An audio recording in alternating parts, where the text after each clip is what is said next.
Okay जी, transformation पे अब हम आते हैं। तो ट्रांसफॉर्मेशन हमारा आज का मेन जो टॉपिक है। तो ट्रांसफॉर्मेशन के लिहाज से क्वेश्चन को लेके चलते हैं। देखिए जी, ट्रांसफॉर्मेशन का मतलब होता है कि हमने ग्राफ को ट्रांसफॉर्म करना है।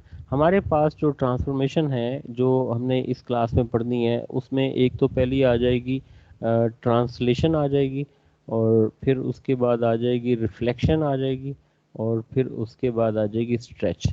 ये तीन जो ट्रांसफॉर्मेशन है ये हमारे सिलेबस का हिस्सा है। इसमें हमारे जो ऑब्जेक्ट की मूवमेंट है ना, वो वर्टिकल और हॉरिजॉन्टल होगी। मसलन अगर वर्टिकल मूवमेंट पे हम जाते हैं तो आप ये देखें कि मसलन कोई भी ग्राफ हम बनाते हैं। जैसे मैं ये वाला ग्राफ लेता हूँ जी कि क्वाड्रेटिक का, मैं ये कहता हूँ कि दिस इज़ एक्स स्क्वायर। और अगर मैं यहाँ से इस ग्राफ को लेकर आऊँ तो इसका मतलब है कि ये आ जाएगा एक्स स्क्वायर माइनस वन। ये वर्टिकली डाउनवर्ड हो गया। और अगर मैं इस तरीके से ऊपर ले जाऊँ तो इसका मतलब ये हुआ कि ये अगर टू की वैल्यू है तो ये बन जाएगा एक्स स्क्वायर प्लस टू। तो देखें, ग्राफ की शेप सेम रहेगी, आप उसको ड्रैग करके वर्टिकली ऊपर लेके जा रहे हैं। एक इसका मतलब ये हुआ कि इस चीज़ को हम बोलेंगे कि this is called vertical translation. अच्छा, दूसरी जो इसमें कॉन्सेप्ट आएगा, वो वाला कॉन्सेप्ट आता है कि जी लेट्स सपोज के ये वाला हम ग्राफ लेते हैं और हम ये कहते हैं कि this is the graph of x square. और मैं इस ग्राफ को यहाँ लाता हूँ और मैं कहता हूँ जी कि अब ये वाला ग्राफ इस तरीके से बन गया। तो देखिए, शेप बिल्कुल सेम है। ये माइनस फोर आ गया है तो इसका मतलब है कि इसको लेफ्ट पे शिफ्ट कर दिया है। ठीक है, जब आप किसी भी ग्राफ को लेफ्ट पे शिफ्ट करेंगे ना, जितने यूनिट शिफ्ट करेंगे उसको हमने डोमेन के अंदर लिखना है। उसके लिखने का तरीका मैं आगे चल के हम आगे डिस्कस भी करेंगे, क्योंकि अब लेफ्ट पे आ रहे हैं तो प्लस का साइन लगेगा, x plus four whole square हो जाएगा। इसी तरीके से अगर आप इस ग्राफ को यहाँ से ऐसे लेके जाएं और इसके बाद आप यहाँ से इस ग्राफ के साथ आएं, तो मसलन ये वाली वैल्यू फोर है तो ये बन जाएगा x minus four whole square. यानी समझने वाली बात यह है कि जो हॉरिजॉन्टल ट्रांसलेशन है उसमें ग्राफ ने हॉरिजॉन्टली मूव करना, शेप वैसी रहेगी और वो हॉरिजॉन्टल मूव करेगा। अब जो वर्टिकल ट्रांसलेशन है उसकी जो टाइप होती है वो बनती है कि y is equal to F of x और प्लस माइनस ए होता है। और जो हॉरिजॉन्टल ग्राफ होता है उसकी जो टाइप होती है y is equal to F of x और माइनस प्लस ए कर दें या प्लस माइनस ए कर दें। मैं इसको एलेबोरेट करता हूँ। मसलन अगर हम ये कहते हैं कि y की वैल्यू आ जाए कि f of x plus a है, तो अगर a की वैल्यू पॉजिटिव है तो ये वर्टिकली ऊपर जाएगा। तो वर्टिकल मूवमेंट में हॉरिजॉन्टल मूवमेंट नहीं है, तो आप उस हॉरिजॉन्टल मूवमेंट को ज़ीरो रखेंगे। और कॉलम वेक्टर अगर आप ट्रांसलेशन का लिखें, यानी ये वाला आ जाएगा, इसको हम बोलेंगे ट्रांसलेशन वेक्टर। जैसे आप ओ लेवल्स में करते थे, ये आ जाएगा ट्रांसलेशन वेक्टर। इसी तरीके से इसी कॉन्सेप्ट को ज़रा सा और आगे लेके चलें कि y की वैल्यू अगर हम लेते हैं, y is equal to F of X minus A. Minus A का मतलब है कि वर्टिकल मूवमेंट हो रही है लेकिन डाउनवर्ड आ रही है। डाउनवर्ड में जो मैट्रिक्स लिखा जाएगा वो जीरो एंड माइनस ए लिखा जाएगा। लेकिन जब हॉरिजॉन्टल की बात आएगी ना, तो देखें, अगर मैं लिखता हूँ कि y is equal to F of X plus A लिखा जाए, तो आपका कॉलम वेक्टर लिखा जाएगा माइनस ए एंड ज़ीरो। यानी प्लस का मतलब है कि आपका ग्राफ ये लेफ्ट पे शिफ्ट हो जाएगा। और अगर हम लिखते हैं y is equal to F of X minus A, तो अब यही कॉलम, अब देखिए माइनस ए का सेंस हमारे जहन में आता है कि शायद इसे लेफ्ट पे जाना है, लेकिन ट्रांसलेशन के केस में ये राइट पे जाएगा। कॉलम वेक्टर बिल्कुल एग्जैक्ट डायरेक्शन के मुताबिक प्लस माइनस साइन शो करता है, यानी इसका मतलब है ये राइट पे जाएगा। हॉरिजॉन्टल मूव कर रहे हैं तो y कंपोनेंट जीरो हो जाएगा। ठीक है, अब इन दोनों चीज़ों में देखें कि जो भी कांस्टेंट वैल्यू ऐड या सब्ट्रैक्ट हो रही है, तो अगर वर्टिकल होगी, तो देखें ज़रा, अगर ये वर्टिकल ट्रांसलेशन लेते हैं, हम ये कहते हैं कि इन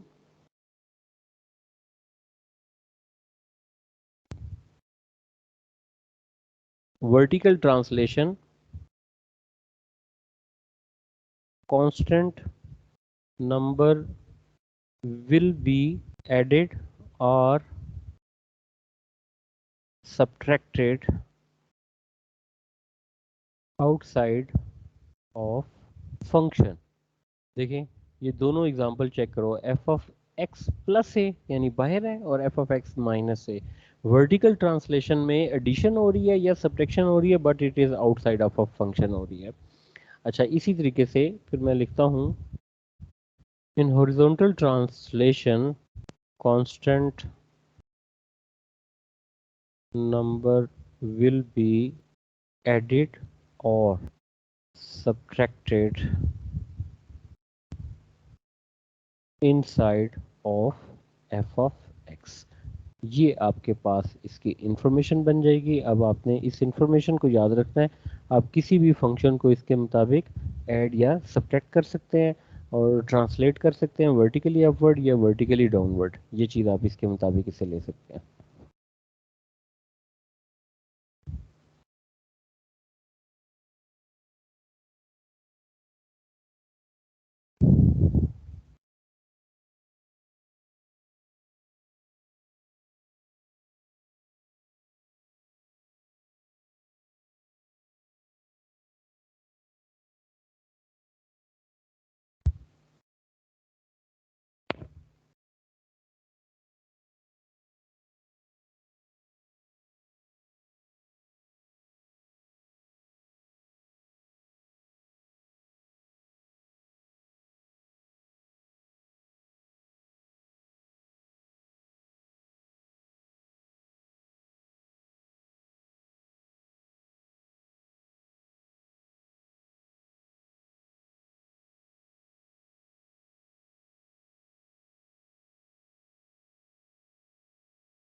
ये देखो ना, ये प्लस ए लिखा हुआ है, एफ ऑफ एक्स प्लस ए, ये ए बाहर लिखा हुआ है, फंक्शन के बाहर, एफ ऑफ एक्स के बाहर है।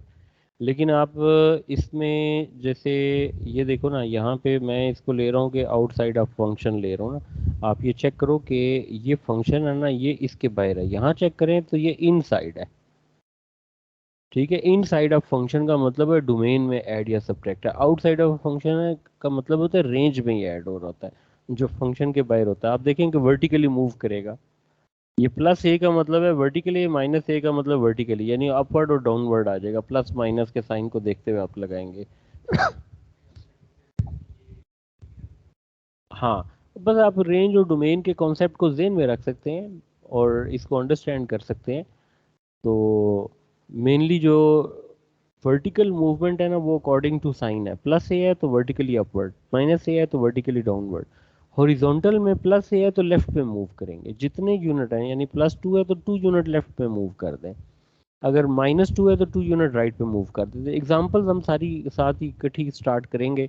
और अब जो नेक्स्ट आ जाएगा वो आ जाएगा रिफ्लेक्शन आ जाएगा। ठीक है जी, ये आ गया जी रिफ्लेक्शन। अब रिफ्लेक्शन भी हम वर्टिकली और हॉरिजॉन्टली चेक करेंगे।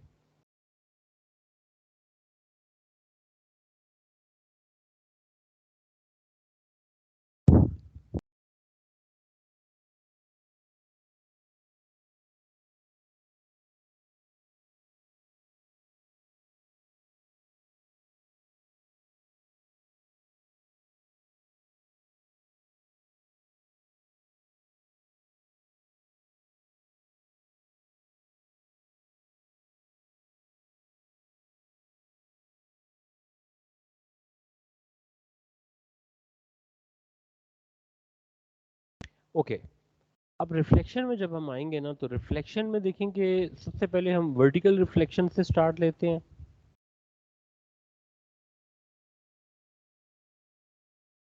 देखें जी, वर्टिकल रिफ्लेक्शन जब आप भी किसी फंक्शन में रिफ्लेक्शन अप्लाई करेंगे ना, तो ये हो जाएगी y is equal to F of x in the mirror line x axis, यानी एक्स एक्सिस पे आप इसको रिफ्लेक्ट करेंगे।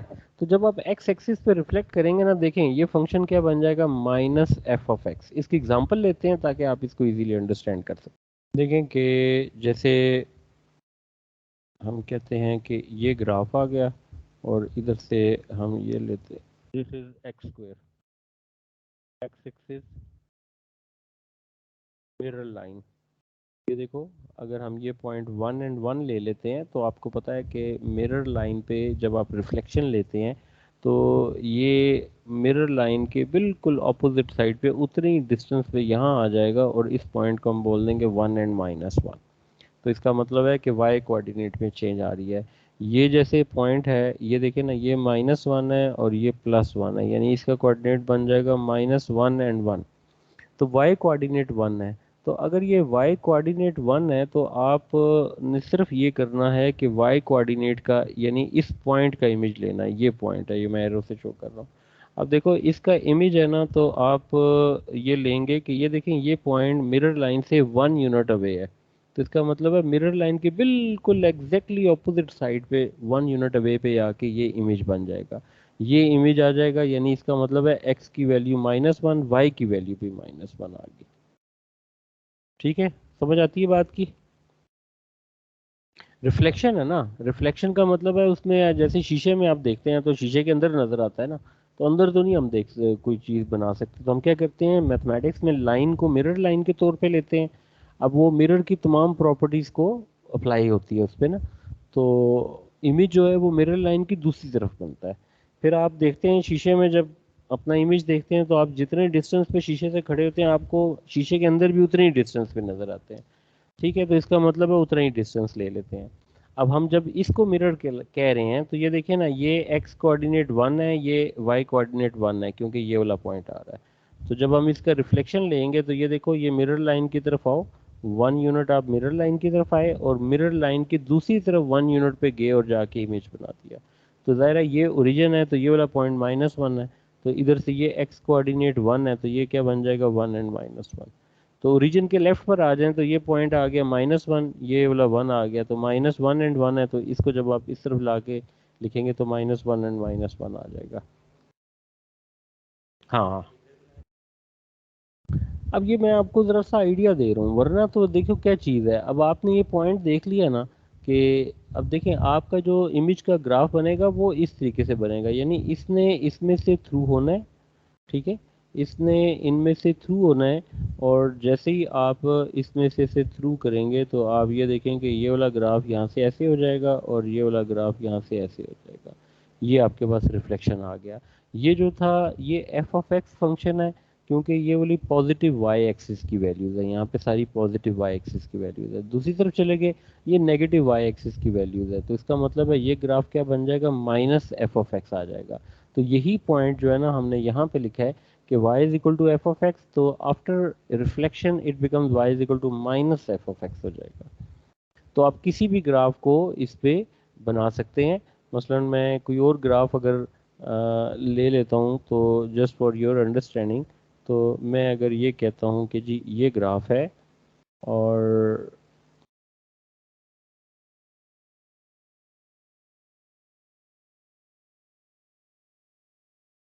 लें जी ये ग्राफ में कॉज एक्सिस का ग्राफ ले लेता हूँ। ठीक है, अब हम इसको रिफ्लेक्ट करना चाहते हैं। अगर हम इसको रिफ्लेक्ट करना चाहते हैं तो देखें क्या बनेगा। ये जो पॉइंट है, यानी इसको एक्स एक्सिस को हम मिरर कह देते हैं, दिस इज मिरर लाइन। तो ये वाला जो पॉइंट है पहले वाला, इसको जैसे टिक किया मैंने तो ये वाला नीचे आ जाएगा। तो ये मिरर लाइन के ऊपर है, इसमें कोई चेंज नहीं होगी। अब देखो, अब इस पॉइंट की बारी है, ये एरो के साथ साथ देखें, ये मिरर लाइन की दूसरी तरफ चला जाएगा। ये मिरर लाइन के ऊपर है, ये वैसे ही रहेगा। ये जो पॉइंट है, इस पॉइंट का इमेज लेंगे तो जाहिर है, अब ये देखो ये मिरर लाइन है, ये देखें ये मिरर लाइन, तो मिरर लाइन के दूसरी तरफ उतने डिस्टेंस पर आ गया। अब आप इस ग्राफ को अपने मिरर लाइन के अगेंस्ट रिफ्लेक्ट कर दिया, तो ये लें जी ये वाला ग्राफ बन गया। ठीक है, तो इस तरीके से रिफ्लेक्शन हो जाती है। ये था वर्टिकल रिफ्लेक्शन है। अब हम इसमें जो चीज़ देखेंगे वो लिया है हॉरिजॉन्टल रिफ्लेक्शन, यानी अगर हमें हॉरिजॉन्टल रिफ्लेक्शन लेनी पड़े तो उसको हम कैसे लेंगे।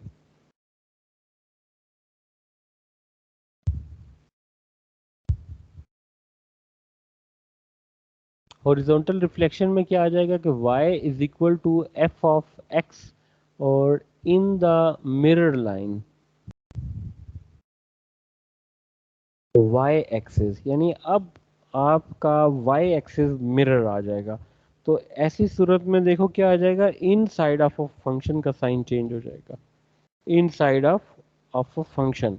और इसके ग्राफ को हम ले लेते हैं और देखते हैं जी कि ये ग्राफ हम कैसे बना सकते हैं। लेट अस सपोज के मैं ये वाली वैल्यूज लेता हूँ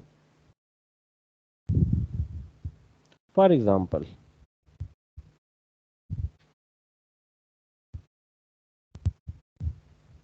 ये कोई फंक्शन ले लेते हैं, ठीक है। अब आप देखो कि इस फंक्शन पे ना आप कहीं से भी 2-3 पॉइंट ले लें। अब ये वाला देखो, जो पॉइंट मैं यहाँ पे मार्क कर लेता हूँ ताकि आपकी नज़र उस पे रहे। एक ये पॉइंट लूँगा मैं, एक ये वाला पॉइंट है, और ये इन 3 पॉइंट है, इनकी रिफ्लेक्शन ले लेते हैं। और अब जैसे कि ये वाली जो वाई एक्सिस की लाइन है, इसको मिरर लाइन कह लें। पहले आइडिया ले लें, फिर तो आगे ग्राफ बनाना इतना मसला नहीं होता जब स्केच हो जाए। अब आप देखें कि इस पॉइंट के बारे में अगर मैं लिखूँ ना, ये कोऑर्डिनेट बनते हैं 1 और 0। तो मिरर लाइन ये आपके सामने वाई एक्सिस की मिरर लाइन है। अब इसका रिफ्लेक्शन क्या बनना चाहिए मिरर लाइन पे? आपके सामने ये मिरर पड़ा हुआ है ना, आप यहाँ पे जब देखेंगे तो इसका मतलब है राइट पे देखेंगे, तो राइट पे देखने का मतलब है राइट से आप मिरर लाइन के अंदर से होते हुए मिरर लाइन की दूसरी तरफ उतने यूनिट पे इमेज बन जाएगा। तो लेफ्ट साइड पे बनेगा तो इसका मतलब है ये वाला पॉइंट क्या आ जाएगा, ये -1 और 0 आ गया। ठीक हो गया, इसको हमने ले लिया -1 और 0 ले लिया।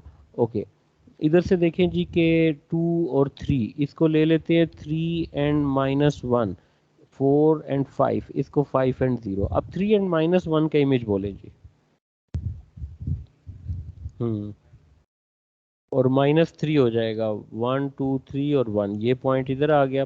और 5 एंड 0 का क्या बन जाएगा, तो ये आ जाएगा -5 एंड 0। अब ये देखो कि आपका जो ग्राफ है उसने यहाँ से होना है, और वो जब यहाँ से जाएगा ग्राफ तो इस तरीके से बनना है, इसने इस पॉइंट से होते हुए, और ये देखो मिरर लाइन के यहाँ से जाएगा, और इसी तरीके से यहाँ से भी ये जाएगा, और इधर से आते हुए ये हो जाएगा। ये जो रिफ्लेक्शन है देखें,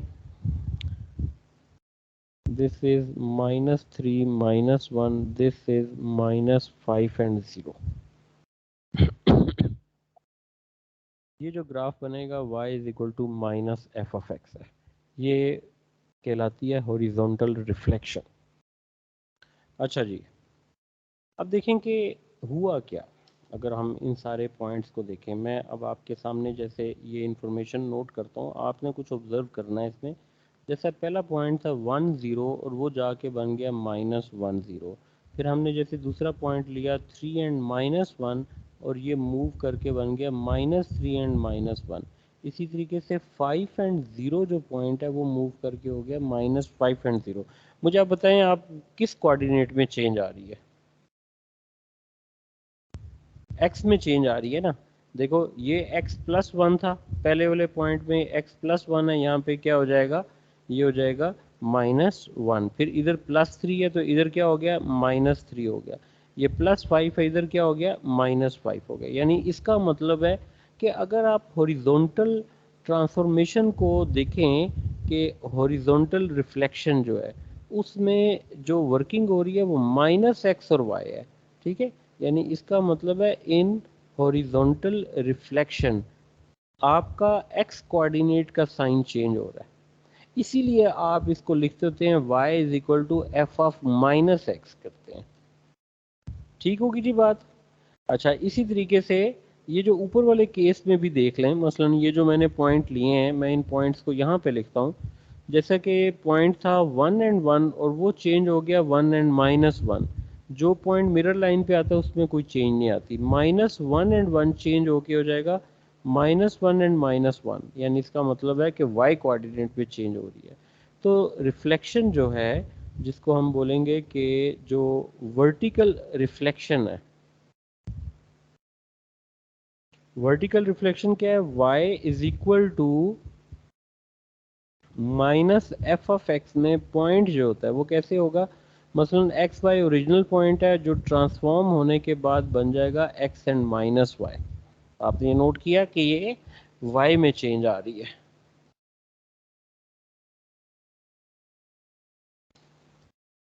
ओके, अब आप ये देखो कि अब इसके बाद जो नेक्स्ट चीज़ आएगी वो आती है स्ट्रेच। और स्ट्रेच का मतलब होता है कि ये जैसे आप इलास्टिक को स्ट्रेच करते हैं, खींचते हैं, ये वो चीज़ स्ट्रेच में आ जाती है। देखें, मैं जैसे कि कोई एक फंक्शन बनाता हूँ, देखिए आसान सा फंक्शन बनाते हैं ना, y is equal to x square का फंक्शन लेते हैं। अब ज़रा आप ऑब्ज़र्व करिएगा कि अगर हम इस फंक्शन को लेते हैं और इसको देखें कि जैसे मैं लिखता हूँ 0 पे 0 आ गया, 1 पे 1 आ गया, -1 पे ये है और ये 2 आ जाएगा, और बल्कि 1 पे 1 यहाँ ले लेते हैं और ये 2 पॉइंट लेते हैं और 4 की वैल्यू ये आ जाएगी, ज़रा ये आ जाएगा, ये 4 आ गया। This is -2, this is -1, this is 1। यानी इसका मतलब है कि ग्राफ यहाँ से ऐसे आया और यहाँ से ग्राफ ऐसे आया। This is the function of x square. तो ये एक्स स्क्वायर का आ गया फंक्शन। ओके, अब ज़रा देखिएगा कि इसमें स्ट्रेच कैसे होता है। मिसाल के तौर पे मैं अगर फंक्शन ले लेता हूँ, मैं कहता हूँ जी कि y is equal to 2x² ले लेते हैं। अब देखें कि अगर हम 2x² लेते हैं और इसमें x और y की वही वैल्यूज़ रखते हैं, ठीक है, देखें x और y की, मसलन x की वैल्यू -2 है, फिर x की वैल्यू -1 है, 0 है, फिर 1 है और फिर 2 है, ये वैल्यूज़।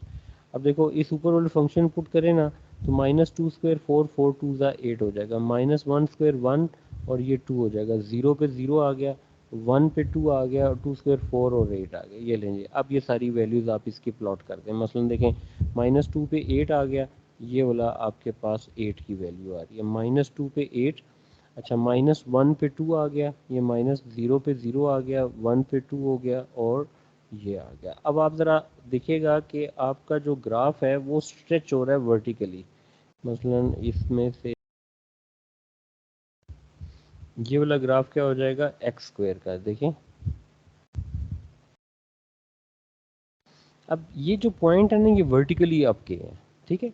कैसे बोला, अगर मैं ये सारे के सारे पॉइंट्स इसके मेंशन कर दूं, जैसे ये वाला पहला पॉइंट 1 1 था और ये -1 है, और ये जो ऊपर वाला पॉइंट है, ये देखें कि जो 1 1 पॉइंट था ना, जब x की वैल्यू 1, तो ये वाला पॉइंट जाके ट्रांसफॉर्म होके बन रहा है 1 और 2 पे, ठीक है। इसी तरीके से जो पॉइंट 2 और 4 वाला पॉइंट है, यानी ये वाला जो पॉइंट है, देखो ये 2 आ गया, ये 4 आ गया, ये ट्रांसफॉर्म हो रहा है, देखें 2 से 4 पे।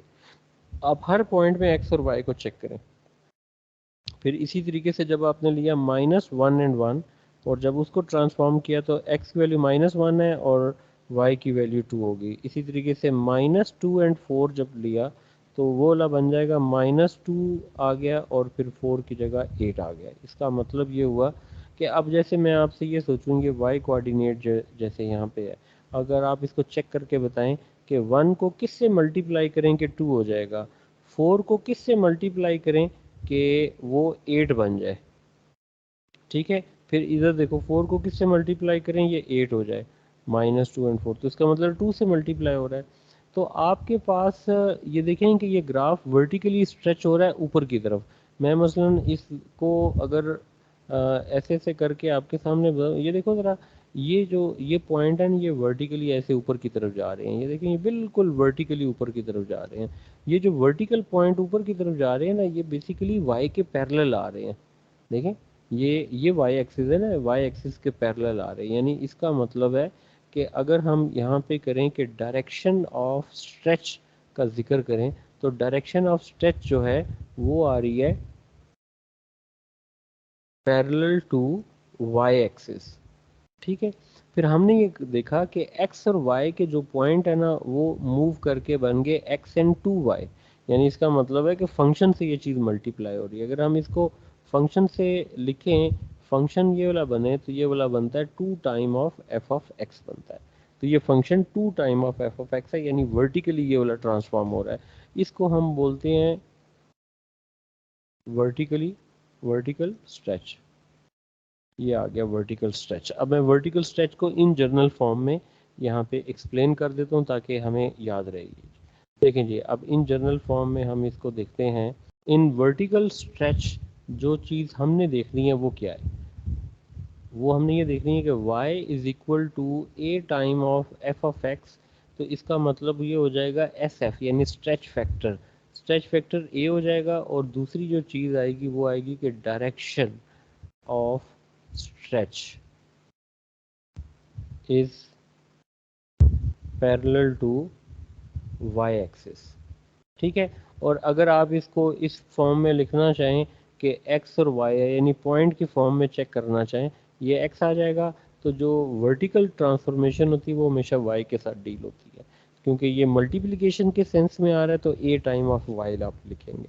ये आपके पास वर्टिकल स्ट्रेच है। अच्छा जी, अब इसके बाद नेक्स्ट जो चीज़ आएगी उसको हम बोलेंगे कि this is called horizontal stretch. अब आ जाएगा हॉरिजॉन्टल स्ट्रेच। देखें जी, हॉरिजॉन्टल स्ट्रेच में देखिए जी, हॉरिजॉन्टल स्ट्रेच में हम जिस चीज़ का ख्याल रखते हैं ना कि जो फंक्शन हमारे पास होता है, इसमें आप देखें क्या करेंगे, अगर वो लिखा हो ना एफ ऑफ ए एक्स है, तो इसका मतलब है इसमें स्ट्रेच फैक्टर बन जाता है 1/a। ठीक है, और जो डायरेक्शन ऑफ स्ट्रेच होती है, डायरेक्शन ऑफ स्ट्रेच वो आ जाएगी पैरेलल टू एक्स एक्सिस। अब ये एक्स एक्सिस पे स्ट्रेच होता है, यानी इसी चीज़ को अगर हम इस तरह लिख दें कि अगर y is equal to F of 1/a x हो, तो स्ट्रेच फैक्टर जो है ना वो a बनता है। तो आप इसमें देखें कि फॉर एग्जांपल मैं इसमें एग्जांपल लेता हूँ, y की वैल्यू वही एक्स स्क्वेयर का ही ग्राफ लेते हैं, और जैसे हमने यहाँ पे ले लिया, इसको 1 ले लेते हैं, इसको 2 ले लेते हैं, इसको 3 ले लेते हैं, इसको 4, इसी तरीके से -1 -2 -3 और -4 आ गया। ये x की वैल्यू 0 आ गई, और इसको ले लेते हैं 2, और चलें इसको हम ले लेते हैं 1 2 3 और 4। ठीक हो गया। देखें जी, ग्राफ की वैल्यू एक्स की वैल्यू 0, 1 पे 1 आ गया, और 2 पे ये वाला ग्राफ 4 आ गया। यानी इसका मतलब है कि इसमें जो ग्राफ है वो ऐसे आ रहा है, ये -1 आ गया तो उस पे 1, और ये -2 है, और -2 पे ये वाली वैल्यू हो जाएगी 4। और जब हम यहाँ से आएंगे तो इसका मतलब ये हुआ कि ये आ गया graph, this is y is equal to x square. अब हम यहाँ पे ले लेते हैं कि जी के हमने ट्रांसफॉर्म करना है, हम स्ट्रेच फैक्टर ले लेते हैं 2। अगर स्ट्रेच फैक्टर 2 हो जाएगा तो देखें जो फंक्शन है ना वो क्या बनेगा, वो बन जाएगा y is equal to F of 1/2x हो जाएगा। यानी आप ये देखें ज़रा, इसको याद करें ज़रा, 1/a तो a आता है, यानी उसका रेसिप्रोकल उल्ट चलता है। हॉरिजॉन्टल में आपने ध्यान देना है क्योंकि इसमें गलती नहीं करनी है। अब जब आप 1/2x को इस y is equal to x square में पुट करेंगे ना, ये बन जाएगा 1/2x होल स्क्वेयर हो जाएगा। जिसको सिंप्लीफाई करें तो ये बनता है 1/4x स्क्वेयर। ठीक है। अच्छा, अब इसका टेबल पे हम वैल्यू लेते हैं और देखते हैं कि स्ट्रेच करके ये चीज़ क्या आ रही है। मसलन x की वैल्यू जब हमने ली -2 -1 फिर 0 1 एंड 2, देखें जो इसमें पॉइंट बन रहा है ना, मसलन ये वाला पॉइंट है, ये आ रहा है 1 एंड 1 का आ रहा है। ठीक है, और स्ट्रेच फैक्टर जो है ना हमारे पास आ रहा है 2। ये देखें स्ट्रेच फैक्टर है 2। ठीक, तो स्ट्रेच फैक्टर 2 है, तो आप उसमें ये देखें कि ये स्ट्रेच फैक्टर 2 जो है ना, इसमें x से मल्टीप्लाई होना है। पहले आप इन सारी वैल्यूज़ की वर्किंग कर लें। -2 स्क्वेयर हो जाएगा 4, 4 4 से कट के 1, -1 स्क्वेयर 1, और ये आ जाएगा 1/4, 0 पे 0, 1 पे आ जाएगा 1/4, और 2 स्क्वेयर की वैल्यू कितनी आ जाएगी 4, और 4 को 4 से कटिंग की 1 आ गई। थोड़ी सी वर्किंग और कर लेते हैं, मसलन मैं पॉइंट ले लेता हूँ, 4 पॉइंट लेता हूँ और -4। देखें 4 स्क्वेयर कितना होता है, 4 स्क्वेयर हो जाएगा 16, 16 डिवाइड बाई 4, 4 आ गया, फिर ये वाला भी 4 आ जाएगा। अब आप इन सारी की सारी वैल्यूज़ को सिंप्लीफाई करें। देखें ज़रा कि यही पॉइंट्स अगर प्लॉट किए जाएं, यानी x की वैल्यू -2 है तो y की वैल्यू क्या आ रही है, -1 आ रही है। ठीक है, x की वैल्यू -4 है तो y की वैल्यू कितनी आ रही है, ये 4 आ रही है। अब ये आ गया पॉइंट, इधर से ये पॉइंट आ गया, इधर से ये ओरिजिन आ गया। फिर देखें जब x की वैल्यू हमने ले ली 2 ली, तो 2 पे ये वाला पॉइंट आ गया 1, और 4 ली तो 4 पे आ गया 4। अब हम इस ग्राफ को जब यहाँ पे प्लॉट करेंगे तो आप ये देखें कि होगा क्या, ये आई ना वैल्यू,